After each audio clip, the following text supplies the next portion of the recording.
Bonjour à tous, aujourd'hui nous avons un sujet qui va être très important et pas dormir par terre.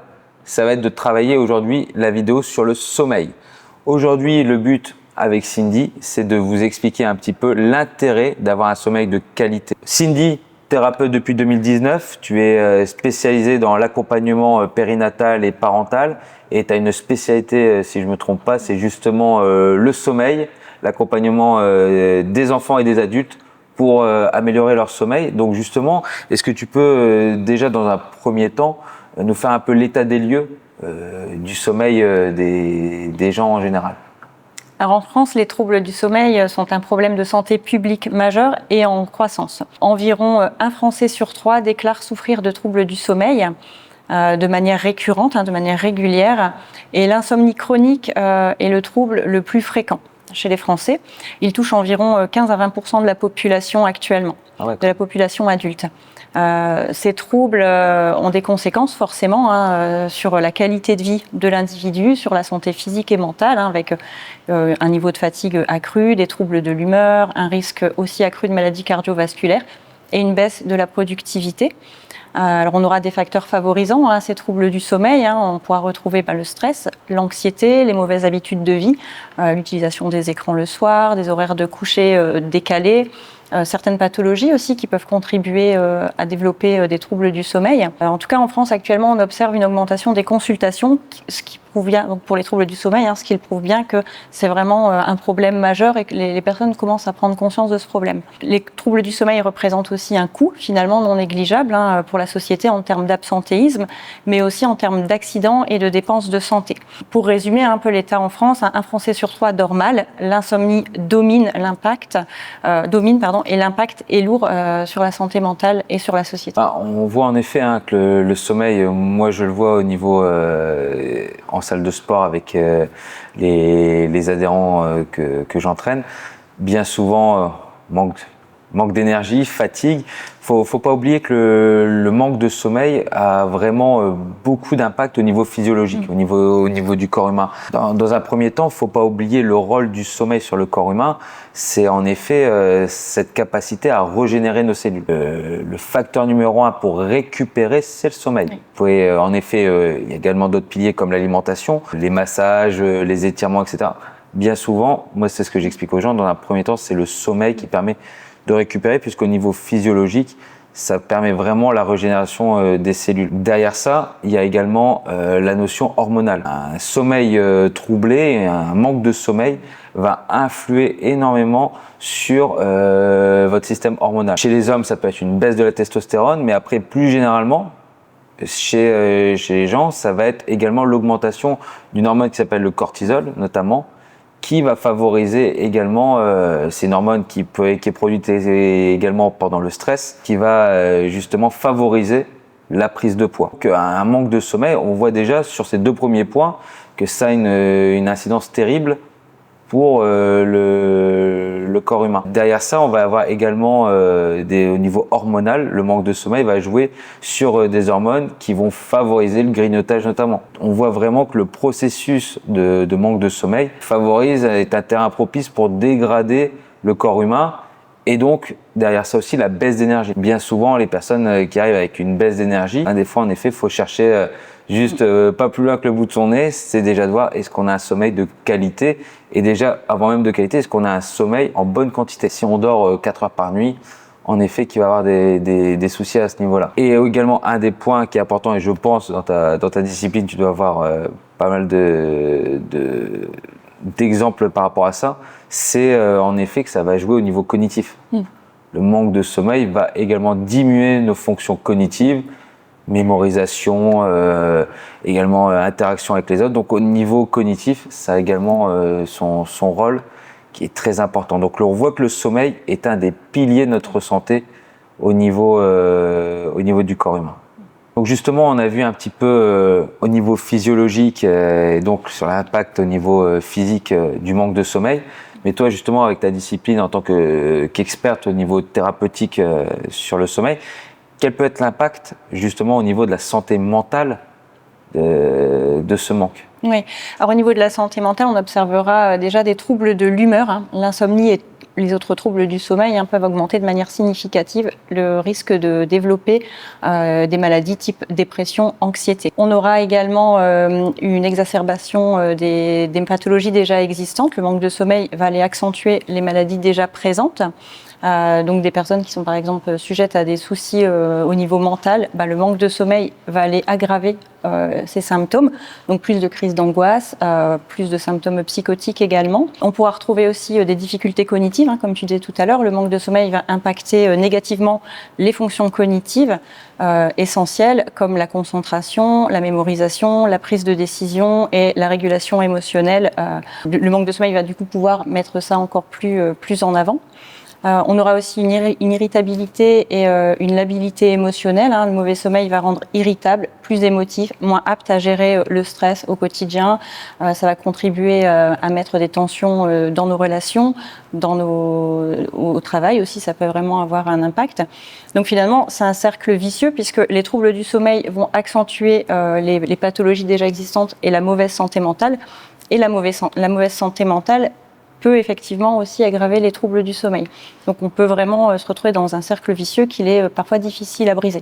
Alors Cindy, justement, est-ce que tu peux nous éclairer? C'est la fameuse phrase qu'on entend bien souvent, nous, dans le monde du sport. Est-ce qu'il est important de dormir 8 heures par nuit?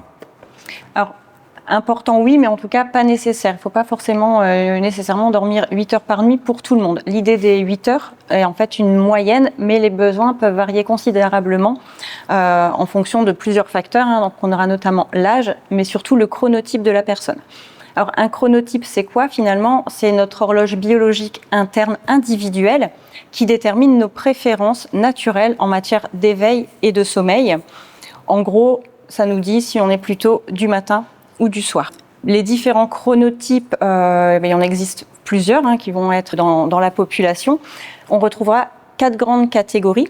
Donc on aura les personnes plutôt dites du matin. Donc c'est le chronotype qu'on peut aussi appeler le chronotype lion. Donc ils se sentent énergiques tôt, ont tendance à se coucher tôt et leur pic de productivité se trouvera plutôt dans la matinée.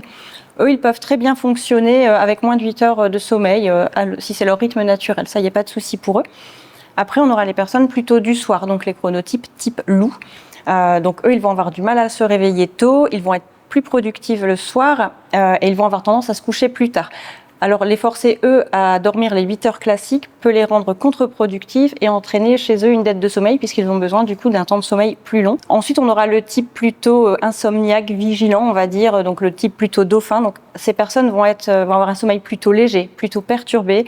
Elles vont avoir tendance à être plus productives tard dans la soirée et peuvent se sentir plus en alerte le soir. Et elles ont généralement besoin de moins de sommeil que les autres chronotypes. Souvent, 6-7 heures de sommeil seront nécessaires pour ces personnes-là. Et elles auront du mal à suivre les horaires de sommeil réguliers d'une personne classique. Après, on a les profils intermédiaires, type plutôt ours. Donc, c'est plutôt la majorité de la population qui se situe dans cette tranche-là. Donc, le rythme sera plus proche du rythme scolaire ou du rythme social, par exemple. Ces personnes-là auront besoin d'une moyenne de sommeil effectivement de 8 heures. Donc, c'est plutôt ce qui se rapproche du chronotype dit chronotype social. Le chronotype social, c'est finalement le chronotype que nous impose la société avec finalement cette obligation actuelle d'être productif généralement sur une moyenne de 8 heures à 18 heures. Le chronotype social ne respecte pas le chronotype personnel de tout le monde.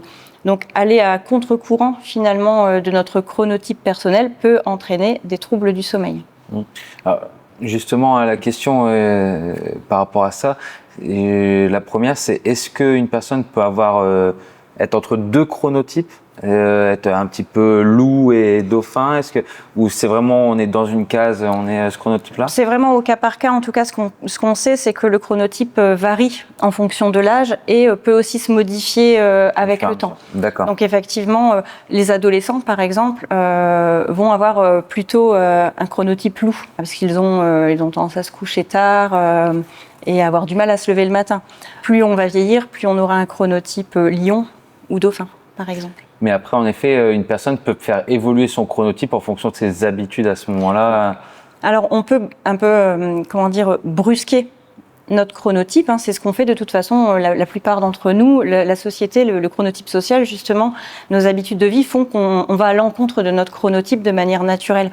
Les personnes, par exemple, qui font un travail de nuit sont obligées d'aller un peu briser leur chronotype naturel. Donc on se modèle forcément au chronotype social, la plupart d'entre nous finalement. Donc on peut aller un peu le brusquer, mais ça aura forcément un coût et des conséquences sur notre... Ça peut entraîner par exemple une dette de sommeil ou des insomnies, et ça aura forcément des impacts sur notre santé physique et mentale. On voit bien que le sommeil est donc l'un des piliers les plus importants au niveau du corps, et que ce soit au niveau physique ou au niveau mental. Je pense que ceux qui nous écoutent, peut-être certains vont se retrouver là-dedans et vont se dire tiens, je suis plutôt tel ou tel chronotype, ou également ça peut répondre aussi à des problématiques de santé que je vis. Qu'est-ce qu'on pourrait donner comme conseil à ces personnes justement pour les aider à améliorer leur sommeil? Est-ce que toi, tu aurais 2 conseils? Alors 2 conseils. Déjà, l'exposition à la lumière naturelle de manière quotidienne qui aide finalement à régler l'horloge biologique. Une alimentation équilibrée également, éviter de manger trop copieusement le soir. Tu m'en avais dit 2, donc voilà.